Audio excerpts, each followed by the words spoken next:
वापस से शुरू करते हैं। हाँ जी, जर्नल के बाद हमने सीखा कैश फ्लो। जब दूसरा अकाउंटेंट रखा जाता है, जब कैश फ्लो वाले के पास भी बर्डन काम का बढ़ जाता है, तो तीसरा अकाउंटेंट रखता है पेटी कैश है। तो हमने 3 अकाउंटेंट वाला तो देख लिया, मतलब स्मॉल से तो मतलब मीडियम लेवल पर आ गया, मीडियम से लार्ज स्केल पर जा रहा है। मतलब 2-3 अकाउंटेंट के लोगों के बस की बात नहीं है, 7-8 अकाउंटेंट चाहिए कम से कम। इतना काम बढ़ चुका है। 7 अकाउंटेंट रख लेंगे, सबको अलग तरीके से काम बांटेंगे। तो चौथा अकाउंटेंट रखा है, उसको काम दिया है सेल्स की ट्रांजैक्शन रिकॉर्ड कर रहे हैं। उसने बताया कि हमारे बिजनेस में सेल बहुत होती है, रजिस्टर पकड़ तो जब भी सेल हो इसमें लिख। रजिस्टर का नाम रखा हमने सेल बुक। एक और अकाउंटेंट बुलाया, उसने बताया कि हमारे यहाँ देखो माल ज्यादा बिकेगा तो ज्यादा परचेज भी होगा। तो परचेज हमारे यहाँ बहुत होती है, रजिस्टर लेकर के बैठो, सारी की सारी परचेज इसके अंदर लिखो। उसका नाम दे दिया परचेज बुक।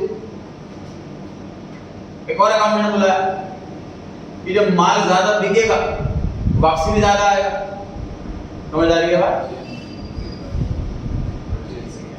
तो सेल्स रिटर्न।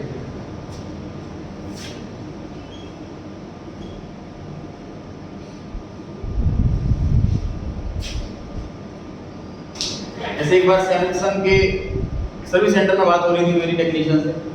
मगर जो फोन सुना है कि बहुत ज़्यादा ख़राब होते हैं सैमसंग के फ़ोन, बार बार फॉल्ट आ रहता है।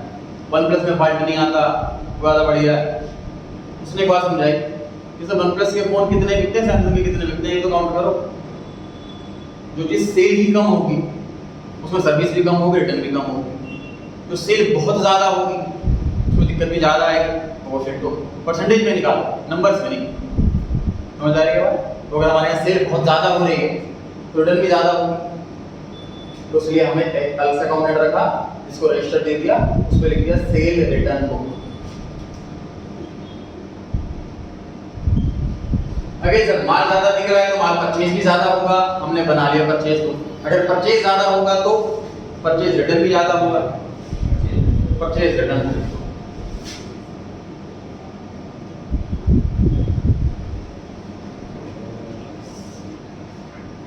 अब ये लास्ट 7 अकाउंटेंट तक हमारे कोर्स के अंदर है। हमें 4 अकाउंटेंट बनने वाले हैं इस चैप्टर के अंदर। Chapter number 11 subsidiary books. Subsidiary word का मतलब होता है हेल्पिंग। सबको हेल्पिंग बुक्स कहा जा रहा है।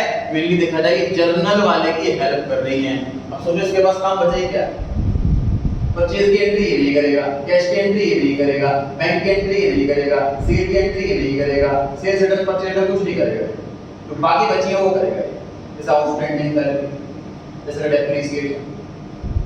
मतलब इन लोगों को काम है, बेसिकली होता क्या है कि ये वाला काम ना रूटीन का काम है, ये इजी काम है, इसमें बहुत ज़्यादा माइंड लेवल नहीं चाहिए। एक 10th पास को बिठा दें और 2 दिन में समझा दें कि बेटा सामान जो बिकेगा यहाँ पे ऐसे लिख देना, तो डेली कर सकता। जूनियर अकाउंटेंट करते हैं, सैलरी कम होती है। इसके पास काम होता है एनालिटिकल वाला, जो नॉन रूटीन नेचर के ट्रांजैक्शन।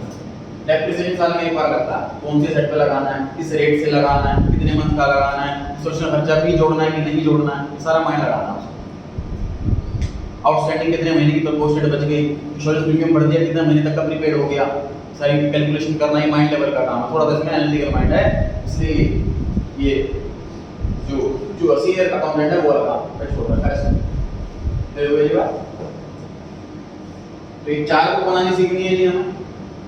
स्टार्ट कर रहे हैं परचेज बुक से। तो रजिस्टर दे दिया गया है, इसको लिख दिया गया है परचेज बुक। हमें बोला गया है कि आपको सिर्फ परचेज की ट्रांजैक्शन करनी है और कोई रिकॉर्डिंग नहीं करनी। परचेज के अलावा कुछ बिल्कुल रिकॉर्ड नहीं करना, इग्नोर कर देना।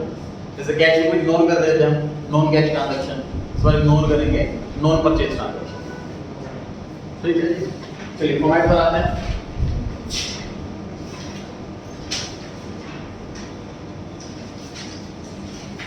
फॉर्मेट बनाएंगे सभी साथ साथ। बुक को आप पकड़ सकते हो हॉरिजॉन्टली, लेंदी का format.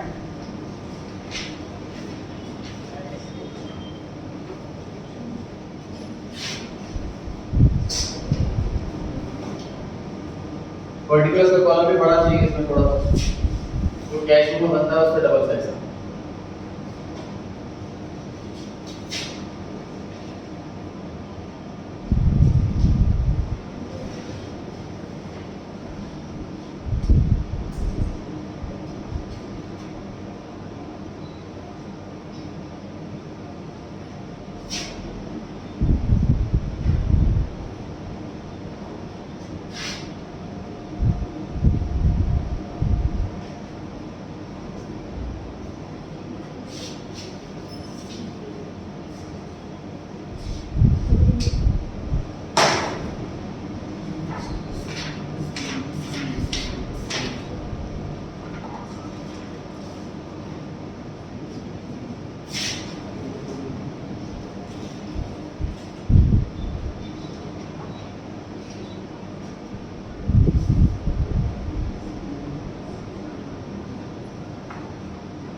Date, particulars, voucher number, voucher या इनवॉइस नंबर लिख रहे हैं। कार्ड दो वाउचर, इसे रूप में हमें पता है कि इनवॉइस ही होगा। Invoice number, LF, details, value, output CGST, output SGST, output IGST, फिर उसके बाद फ्रेट, फिर उसके बाद टोटल।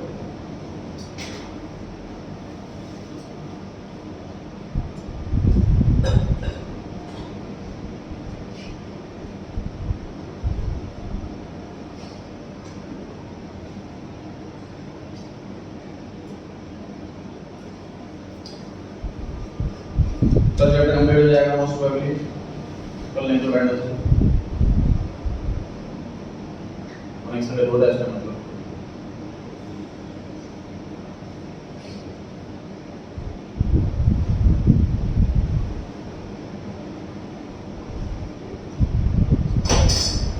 टीटीएस वाले बैच में भी आते हैं ना रिवीजन करने के लिए, टीटीएस 7 से 8 जो रिवीजन बैच चल रहा है सभी आते हैं।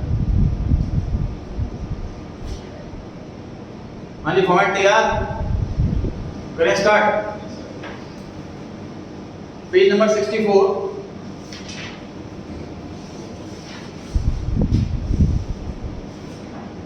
पेज नंबर 64, हेडिंग दी हुई purchase book.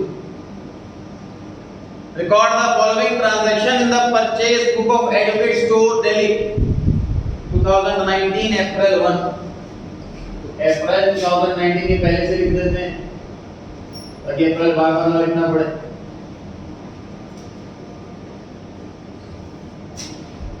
Bought from Edu Store Delhi on credit। उधार में खरीदा है सर हमने एडू स्टोर से। 1 तारीख, दुकान का नाम। ये जो एडू स्टोर है ये बताओ डेटर है कि क्रेडिटर है? क्रेडिटर है, परचेज कर रहे हैं ना हम, डेटर कैसे हो सकता है ना?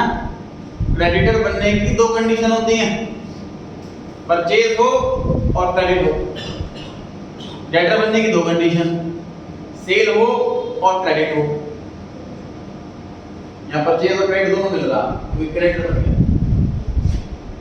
आइटम क्या खरीदी है वो भी लिखना पड़ेगा, ये पहली बार लिख रहे हैं हम लोग, और हम लोग सिर्फ परचेज से लिखते हैं, हमें मतलब नहीं होता कि क्या आइटम खरीदी। जनरल वाला सीनियर अकाउंटेंट होता है, वो इतनी हेडेक नहीं लेता।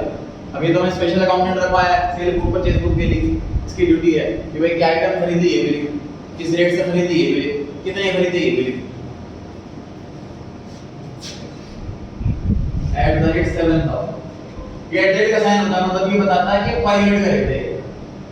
एट का साइन बताता है कि ये जो 7,000 रुपए है पर यूनिट है, ठीक।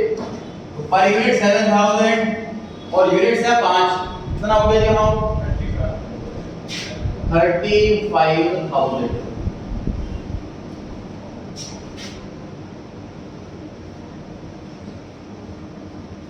इनवॉइस नंबर के सर बिल नंबर आएगा, बिल नंबर दे रखा होगा तो लिख देंगे, नहीं दे रखा तो खाली छोड़ देंगे। LFR तो खाली छोड़ना है, मोटरेशन मिलेगा नहीं कि पेज नंबर लिखेंगे हम। डिटेल्स का काम तब पड़ेगा जब कोई कैलकुलेशन आ जाए, चाहे आइटम खरीद टोटल करना पड़ेगा, डिस्काउंट है माइनस करना पड़ेगा, जब कैलकुलेशन वाला काम आ जाए तो डिटेलिंग में लिखते हैं, वरना नहीं लिखते। चर्चा करेंगे सब पर इसी क्वेश्चन के अंदर, बाकी कॉलम का क्या है। आगे हम 5 तारीख में परचेज फ्रॉम गेट स्टोर, अन्य में नाम स्टेट का भी तो स्टेट का मेंशन करेंगे, यहाँ पे दिल्ली था और यहाँ पे यूपी।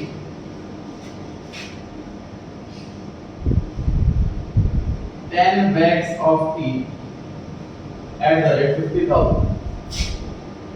50,000 रुपए के हो गए सर वैल्यू में और टोटल। हाँ टू और बाई नहीं आता क्योंकि 2 कॉलम बने थे ना, 2 साइड ही डेबिट क्रेडिट, तो काम ही है क्या बच्चे लिखना बस। डेबिट क्रेडिट अपोजिट साइड होती हैं, जब एक इंसान 2 अलग-अलग काम कर रहा हो, कैश बुक वाला अलग काम कर रहा है, पैसा ले भी रहा है पैसा दे भी रहा है, 2 अपोजिट काम कर रहा है, तो डेबिट क्रेडिट कॉलम बन रहा है। पेटी कैश बुक वाला दो काम कर रहा है, पैसा ले भी रहा दे भी रहा, R2 और Y तो एक ही काम है, लेजर नहीं है। अप्रैल 9 देखिए सर, अभी हमने इसी का काम बांट दिया, साथ साथ अकाउंटेंट रख लिए। अब बॉस को लग रहा है कि अब तो शायद लाइफ में कभी दिक्कत नहीं आएगी, 2-3 ये सीधा 7 अकाउंटेंट रख लिए, सबको अलग अलग काम दे दिया। परचेज बुक वाले को परचेज, सेल बुक वाले को सेल, रिटर्न वाले को रिटर्न, कैश वाले को कैश, सारा काम सीधा बांट दिया। लेकिन एक दिन फिर समस्या आई। समस्या सुनिए क्या है। गुड्स खरीदे मोहन से और 50,000 रुपए हैंड टू हैंड दे दिए। तो परचेज बुक वाले को पता लगा परचेज हुई है, वो कहता है मैं रिकॉर्ड करूंगा। कैश बुक वाले को पता लगा कैश पे हुआ है, वो बोला मैं रिकॉर्ड करूंगा। फिर फाइट हो गई दोनों की। अब कैसे सॉल्व करें?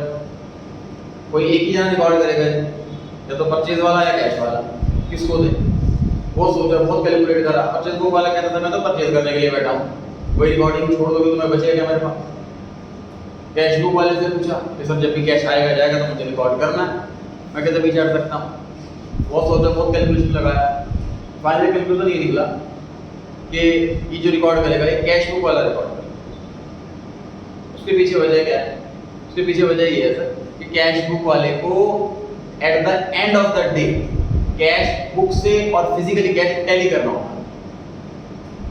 तो अगर वो कैश देगा और लिखेगा नहीं तो कैश टैली कैसे होगा? ठीक, तो ये काम दीजिए कैश बुक वाले को। फिर परचेज बुक वाले को बुलाया, परचेज बुक वाले को बुलाकर कहा कि आपको पहले क्या कहा था हमने कि आपको परचेजेस रिकॉर्ड करनी है, अब आपका काम चेंज हो गया, अब आपको सिर्फ क्रेडिट परचेजेस रिकॉर्ड करनी है। तो अब हमारा काम बहुत बड़ा कम ही हो गया, अच्छा ही हमारे परचेज बुक बना रहे हैं, कैश वाला मशीन इग्नोर कर देंगे। वो परचेज जो कैश में हो उसको इग्नोर कर देना है, क्योंकि वो रिकॉर्ड करेगा कैश बुक वाला। ठीक है सर, कल को ये फाइट सेल बुक वाले की हो सकती है कैश बुक वाले से, सामान बिकेगा और पैसा हैंड में आ जाएगा, कैश बुक वाला बोलेगा मैं करूंगा, सेल बुक वाला बोलेगा मैं करूंगा। तो हमने चारों अकाउंटेंट को बुला लिया, purchase book, cell book, purchase return book, cell return book, सबको बोल दिया सिर्फ उधार वाली रिकॉर्ड करना, कैश वाली नहीं। देर हो गई जी बात, देर हो गई जी बात। तो हमने क्या चीज सीखी? सिर्फ क्रेडिट परचेज ऑफ गुड्स आएगी इसके अंदर। बढ़ते हैं जल्दी आइटम। अप्रैल नंबर 9, गुड्स खरीदे सीएस स्टोर पंजाब से कैश में।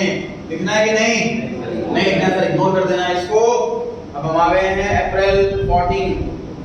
ध्यान से सुनिए सर, परचेज बुक बना रहे हैं, ध्यान सुनिए ध्यान से। परचेज बुक बना रहे हैं, अकाउंट में बैठा हुआ परचेज वाला, उसे पता लगा मशीन खरीदी या फर्नीचर खरीदा, तो वो कंफ्यूज हो रहा है कि मुझे लिखना है कि नहीं लिखना, पता नहीं। वो जाता है बॉस के पास, सीनियर अकाउंटेंट के पास, सर क्या करें ऐसे कैसे? तो उसे बोला बेटा परचेज बुक में परचेज वर्ड लिखा हुआ है और हम अकाउंटेंट परचेज वर्ड सिर्फ गुड्स के लिए ही इस्तेमाल करते हैं। तुझे परचेज बुक का काम इसलिए दे रखा है क्योंकि गुड्स की परचेज बार बार होती है, मशीन की परचेज बार बार नहीं होती, फर्नीचर की परचेज बार बार नहीं होती। तुझे सिर्फ गुड्स की ही परचेज करनी है रिकॉर्ड, बाकी कोई चीज परचेज हो रही है तेरे को रिकॉर्ड नहीं करनी। तो मशीन की परचेज कौन रिकॉर्ड करेगा सर? अगर कैश में खरीदी है मशीन तो कैश बुक वाला, उधार में खरीदी है मशीन तो जनरल वाला। ठीक है, काम फिर से अपडेट कर दिया, credit purchase of goods only. ऐसी सेल बुक में credit sale of goods only. उधार हो, परचेज हो और गुड्स हो तभी आएगा यहाँ पर। तीनों में से एक भी चीज नहीं है तो यहाँ पर नहीं आएगा, और काम हो गया। ठीक बात है। तो अप्रैल में 14 में पढ़ लीजिए, मशीन खरीदी है सर दो, हम रिकॉर्ड नहीं करेंगे क्योंकि गुड्स की परचेज नहीं है। अप्रैल 15 में खरीदे हैं गुड्स उधार में, तो लिखेंगे अप्रैल 15 डोर स्टोर रामनगर 5 बैग हैं शुगर के, 1000 रुपए के रेट से 10 बैग हैं चावल के 1500 के रेट से, इसको लिख रहे हैं डिटेल वाले कॉलम में 50,000 5,000 और 15,000, टोटल हुआ 20,000 लेस ट्रेड डिस्काउंट। डिस्काउंट मिल गया हमको 10% का, मतलब कि 2,000 का। तो सामान एक्चुअल में कितने का बना? 18,000 का। कैलकुलेशन तो बहुत इजी, जनरेटर में भी करा हमने, और ये प्रेजेंटेशन पे फोकस करें कि 5 बैग 1000 रुपए के रेट से 5,000 के, 10 बैग 1500 के रेट से 15,000 के, टोटल सामान हो गया 20,000 और 10% का डिस्काउंट मिल गया है, 2,000 रुपए लेस कर दिया, सामान बचा 18,000 का। तो वैल्यू में भी 18 और टोटल में भी 18।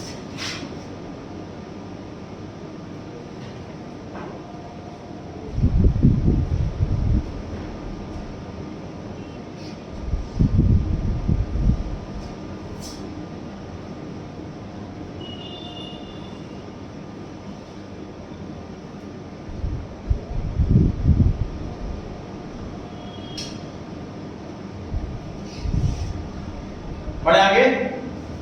अप्रैल 18 में लिखा है कि टेस्ट स्टोर से हमने गुड्स खरीदे हैं गेहूं 45 केजी 98 के रेट से फॉर हाउस होल्ड कंजम्पशन। तो ये तो घर के लिए खरीदे हैं बॉस, ये तो ड्राइंग है, इसको तो परचेज बोलेंगे। ड्राइंग से सर ये बॉस खरीदता है सामान अपने घर के लिए, तो हम परचेज अकाउंट डेबिट नहीं करते, हम ड्राइंग अकाउंट डेबिट करते हैं। इसलिए क्यों, क्या पूछना है? क्या कह रहे हो? हाँ, ड्राइंग अकाउंट है, बोलती जनरल वाली। पता एकदम से ना ये मत बोला जनरल वाले ही लिखेंगे। पेमेंट कर दो अगर हैंड टू हैंड तो कैश वाला लिखेगा, ठीक है ना? तो डिपेंड करता है कौन लिखेगा। हम कॉन्फिडेंस नहीं इससे कैश जनरल वाले लिखेगा। कितना करना है हमें? 20 अप्रैल 20 पढ़े लिखना है कि नहीं लिखना बताइए? फिर ना लिखने की वजह ही नहीं है कोई, परचेज भी है उधार भी है। जैन स्टोर दिल्ली 50 किलोग्राम भी एट द रेट 100। ये 5,000 रुपए की गेहूं हो गया था।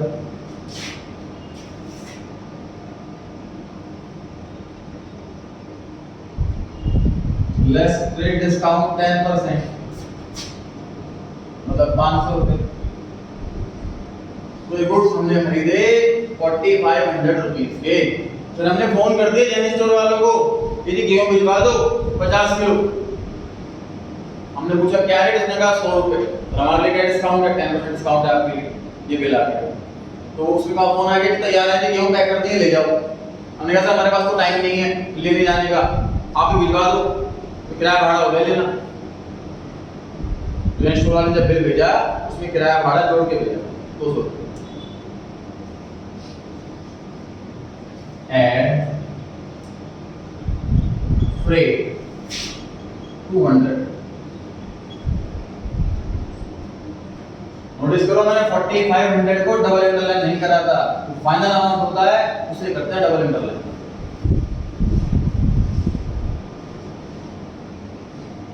गलती क्या होने के चांस है?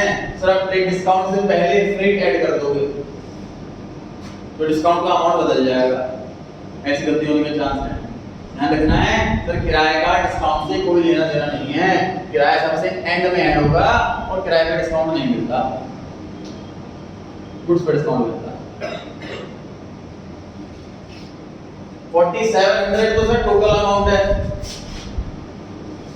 इसमें से फ्रेट का अमाउंट 200 रुपए है और गुड्स की वैल्यू 4500 है। ऐसे स्प्लिट करके लिखना, वैल्यू में 4500। तो याद करना हो तो कौन सा अमाउंट आता है वैल्यू में? ट्रेड डिस्काउंट के जस्ट बाद। ट्रेड डिस्काउंट माइनस करने के जस्ट बाद वाला जो अमाउंट है वही एक्चुअल में गुड्स का अमाउंट होता है, वही आता है वैल्यू के नीचे, फ्रेट के नीचे। फ्रेट क्या है? टोटल वाले कॉलम में टोटल पढ़ सकते हैं आगे। 23 स्पेस कम है मेरे पास, मैं रख कर रहा हूं, नोट कर लिया आप लोगों ने।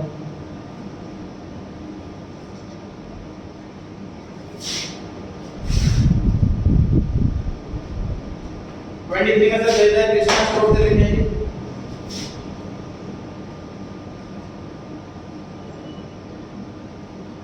Krishna store Mohan Nagar Ramnagar 10 bags of sugar at the rate 500 जो कि 5,000। क्वेश्चन नोट ना करें बोर्ड पे से, खुद से लिखें, मतलब नोट्स में से लिखो खुद से, फिर बोर्ड पे से कंफर्म करो कि सही लिखा है कि नहीं।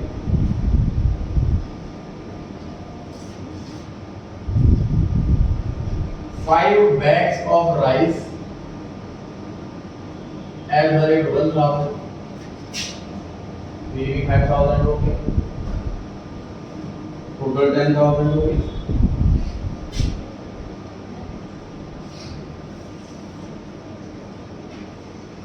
Less trade discount at the rate 10%,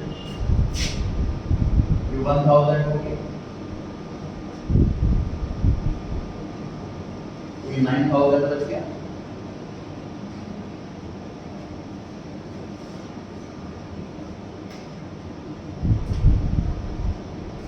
GST tax जोड़ करके सामान बेचा है उसने, C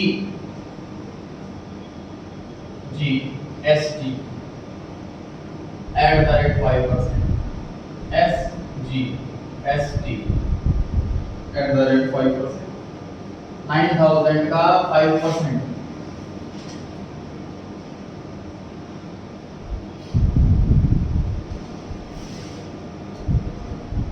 GST again sir chapter number 12 में पोस्टपोन किया हुआ। टैक्स सर कॉस्ट में जुड़ जाता है, अगर मैं 1 लाख का सामान खरीद रहा हूँ और 5% टैक्स है तो 5,000 रुपये, वैसे 9,000 रुपये का सामान खरीद रहा हूँ 10% टैक्स है तो 9,900 रुपये का सामान हो गया। 5% सीजीएसटी के नाम वाला टैक्स है, क्या होता है सीजीएसटी कुछ नहीं बताया, 5% एसजीएसटी वाला टैक्स है। तो 9,000 का ही 5%, फिर 9,000 का अगेन 5%, टोटल अमाउंट हो गया 9,900। ये चीज याद करनी है कि डिस्काउंट माइनस होता है, टैक्स प्लस होता है। कैलकुलेशन करें डिटेल वाले कॉलम के अंदर बताइए कि वैल्यू में कौन सा अमाउंट लिखें, कितना 9,000 याद किया था, डिस्काउंट के जस्ट बाद वाला अमाउंट वैल्यू में आता है। सीजीएसटी 450, एसजीएसटी 450, टोटल वाले कॉलम में 9,900।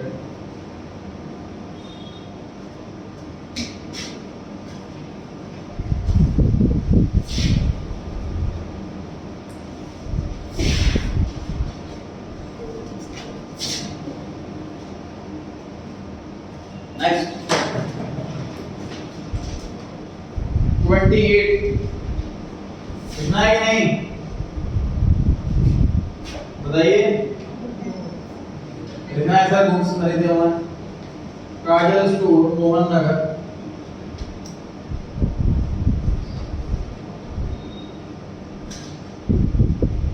15 bags of sugar 2,000 के रेट,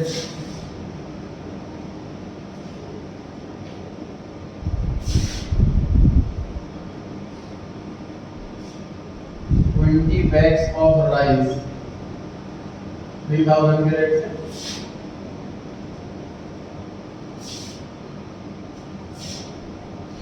टोटल सामान हो गया 90,000 का। उसके बाद लेस ट्रेड डिस्काउंट 10%,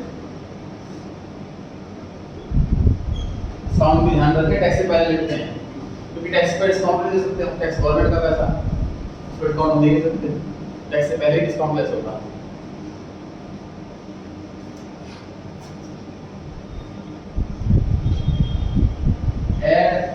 GST 12%। तो कैलकुलेट करो कितना आएगा 12% इसका।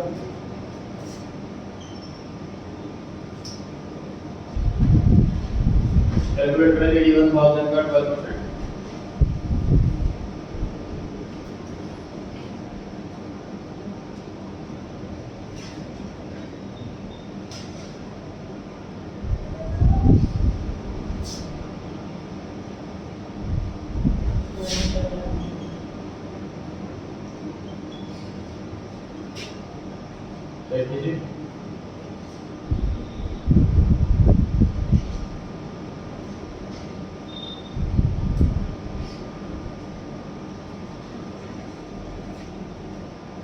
देखिए ये आ रहा है 9720। ये किसने चेक?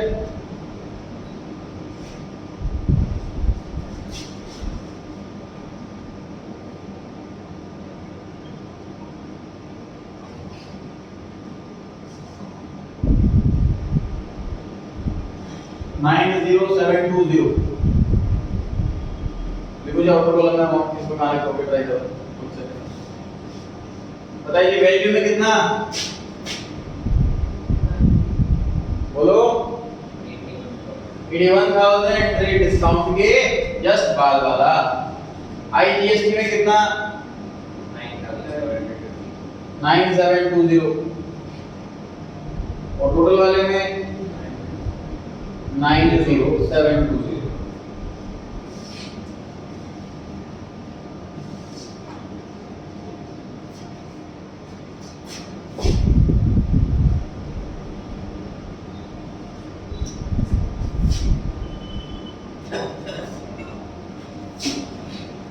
लास्ट 30 तारीख shed store up 50 liters of refined oil 100 रुपए के रेट से कोई सामान 5000 रुपए का होगा। 10% रेट डिस्काउंट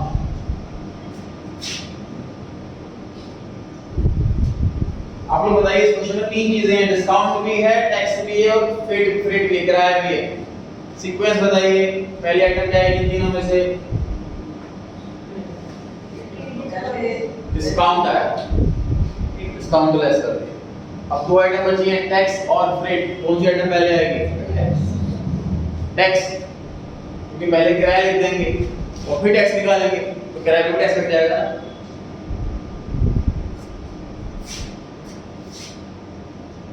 एड IGST 450 तो ये आ गया 4950। फिर उसके बाद ऐड होगा ऐड फ्रेट 200। मैंने क्वेश्चन में जानबूझकर GST से पहले फ्रेट लिखा हुआ है। एक बच्चों को ऐसा लगे सर जो सीक्वेंस दे रखा है उस सीक्वेंस में लिखना होता है, ऐसा कुछ नहीं है। बेसिक मैंने खुद लगाना है कि सर गुड्स के अमाउंट के बाद पहले डिस्काउंट लेस होगा, फिर GST ऐड होगा, फिर फ्रेट ऐड होगा।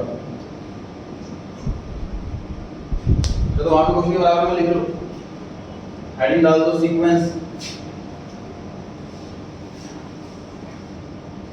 पहला पॉइंट लेस डिस्काउंट,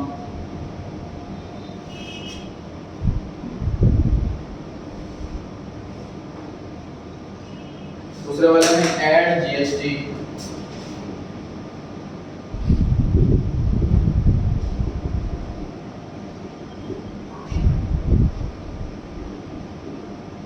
तीसरे वाले में ऐड फ्रेट। ये सीक्वेंस रहेगा। क्वेश्चन में GST तो GST गायब कर दो, उसके बाद ये आ जाएगा। फ्रेट नहीं खत्म हो गया, सीक्वेंस ये रहेगा।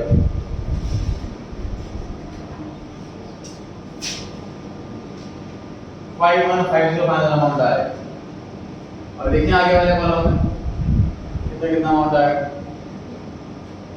बताइए वैल्यू में कितना 45 डिस्काउंट के बाद वाला। उसके बाद IGST में 450, फ्रेट में 200, टोटल में 515। क्वेश्चन बता दो। क्वेश्चन इसको रिवाइज करें, इस क्वेश्चन को बुक में से इलस्ट्रेशन करेंगे, प्रैक्टिस इसकी फिर को करेंगे नेक्स्ट क्लास में।